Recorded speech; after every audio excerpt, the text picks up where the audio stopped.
ಸದ್ಯ ಹಿಂದೆ ಸಭೆ ಇದೆ, ನಾವು ಕೂಡ ಪಾಲ್ಗೊಳ್ತಾ ಚರ್ಚೆ ಹೌದು, ಸಾಯಂಕಾಲ ಭಾಗವಹಿಸ್ತಾರೆ.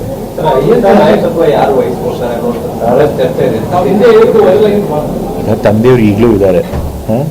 ಸೊ ಅವರು ಹೇಳಿದ್ದಾರೆ, ಅವರು ಸಕ್ರಿಯ ರಾಜಕಾರಣದಲ್ಲಿ ಇನ್ನೂ ಇರ್ತೀನಿ, ಮತ್ತು ಎಲ್ಲ ಹಿಂದವರ್ಗಳಿರ್ಬೋದು, ಯಾವುದೇ ದುರ್ಬಲ ವರ್ಗದವ್ರು ಇರ್ಬೋದು, ಅವ್ರ ಪರವಾಗಿ ಇನ್ನೂ ರಾಜಕಾರಣ ಮಾಡ್ತೇನೆ, ಅವ್ರ ಪರವಾಗಿ ಧ್ವನಿ ಎತ್ತುತ್ತೀನಿ ಅಂತ ಹೇಳಿದ್ದಾರೆ.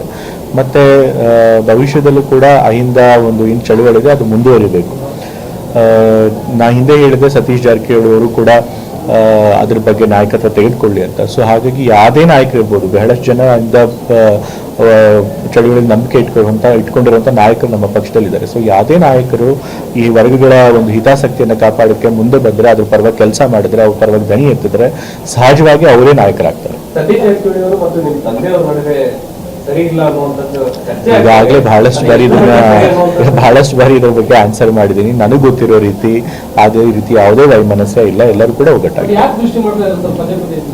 ಕೆಲವು ಸೋಷಿಯಲ್ ಮೀಡಿಯಾದಲ್ಲಿ ಸೃಷ್ಟಿ ಆಯಿತು. ತಂದೆಯವರು ರೆಸಿಗ್ನೇಷನ್ ಕೊಟ್ಟಾಗ ಅವ್ರಿರ್ಬೋದು, ಇದಕ್ಕೆ ಇವ್ರ ಕಾರಣ ಇರ್ಬೋದು, ಅವ್ರ ಕಾರಣ ಇರ್ಬೋದು, ಹಾಗೆ ಹೀಗೆ ಅಂತೆಲ್ಲ ಊಹಾಪೋಹಗಳು ಹರಡಾಡ್ತು. ಸೊ ಆ ಕಾರಣದಿಂದ ಸೋಷಿಯಲ್ ಮೀಡಿಯಾದಲ್ಲಿ ಶುರು ಆಗಿತ್ತು, ಅದು ಸ್ವಲ್ಪ ಹಾಗೆ ಒಂದು ಊಹಾಪೋಹಗಳು ಹಂಗೆ ಹರಡ್ಕೊಂಡಿದೆ. ನನಗೆ ಗೊತ್ತಿಲ್ಲ, ಹಾಗಾದ್ರೆ ನೀವು ಅವ್ರನ್ನೇ ಕೇಳಬೇಕು.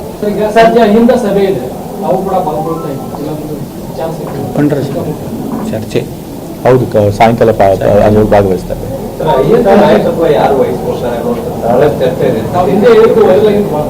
ತಂದೆಯವರು ಈಗಲೂ ಇದ್ದಾರೆ.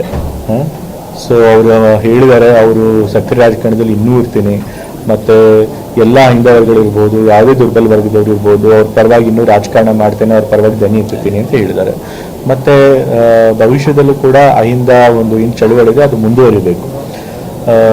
ನಾ ಹಿಂದೆ ಹೇಳಿದೆ, ಸತೀಶ್ ಜಾರಕಿಹೊಳಿ ಅವರು ಕೂಡ ಅದ್ರ ಬಗ್ಗೆ ನಾಯಕತ್ವ ತೆಗೆದುಕೊಳ್ಳಿ ಅಂತ. ಸೊ ಹಾಗಾಗಿ ಯಾವುದೇ ನಾಯಕರು ಇರ್ಬೋದು, ಬಹಳಷ್ಟು ಜನ ಇಂದ ಚಳುವಳಿಗೆ ನಂಬಿಕೆ ಇಟ್ಕೊಂಡಿರುವಂಥ ನಾಯಕರು ನಮ್ಮ ಪಕ್ಷದಲ್ಲಿದ್ದಾರೆ. ಸೊ ಯಾವುದೇ ನಾಯಕರು ಈ ವರ್ಗಗಳ ಒಂದು ಹಿತಾಸಕ್ತಿಯನ್ನು ಕಾಪಾಡೋಕ್ಕೆ ಮುಂದೆ ಬಂದರೆ, ಅದ್ರ ಪರವಾಗಿ ಕೆಲಸ ಮಾಡಿದ್ರೆ, ಅವ್ರ ಪರವಾಗಿ ಧ್ವನಿ ಎತ್ತಿದ್ರೆ ಸಹಜವಾಗಿ ಅವರೇ ನಾಯಕರಾಗ್ತಾರೆ.